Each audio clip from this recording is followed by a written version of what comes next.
model using originpro. This video has been very popular.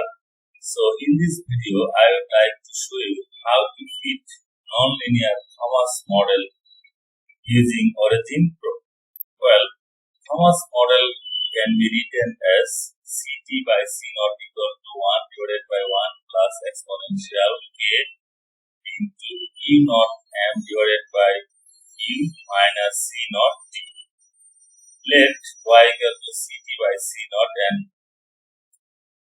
x equal to t.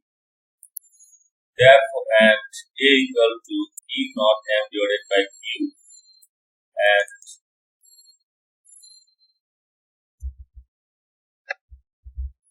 b equal to C naught. C naught is already known, so you can either put values or you can use b equal to C naught.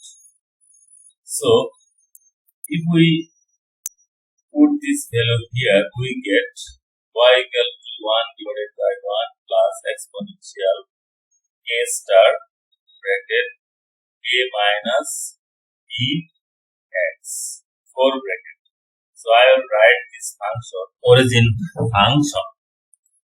So in order to fit, I have taken data for time and Ct by C naught. Then click on plot and select scatter. So here is your breakthrough curve. Then go to analysis. Then nonlinear curve fit default.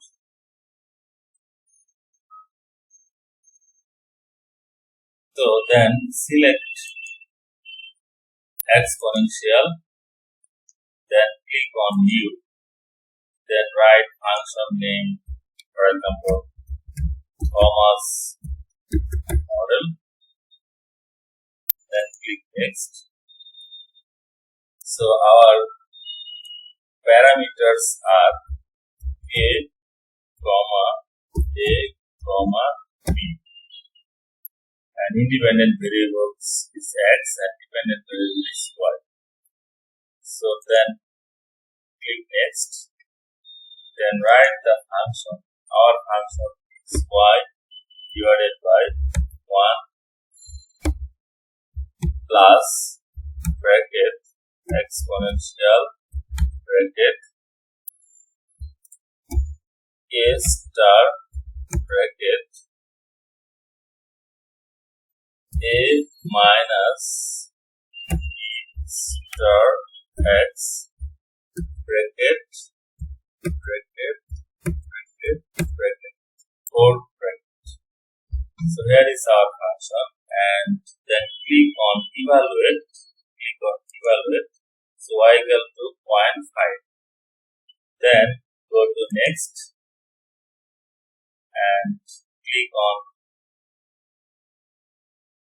next, then next, then next, and then finish. So see, here is our initial fitting. Then click on first iteration. So see, here is our first iteration. Then click on fit until converged. So see, then click on OK. Then click on no, then OK. So see, here is your values for A and B, and here is your reduced chi-square value, and r-square value is this, and adjusted r-square value is this. So from A, we can easily calculate U naught value as m and capital Q are already known. So this is how we can easily fit nonlinear Thomas coulmn adsorption model using originpro. After some modification, you can easily make it publication quality. I will show you how to fit other column kinetic model using originpro. Thanks for watching.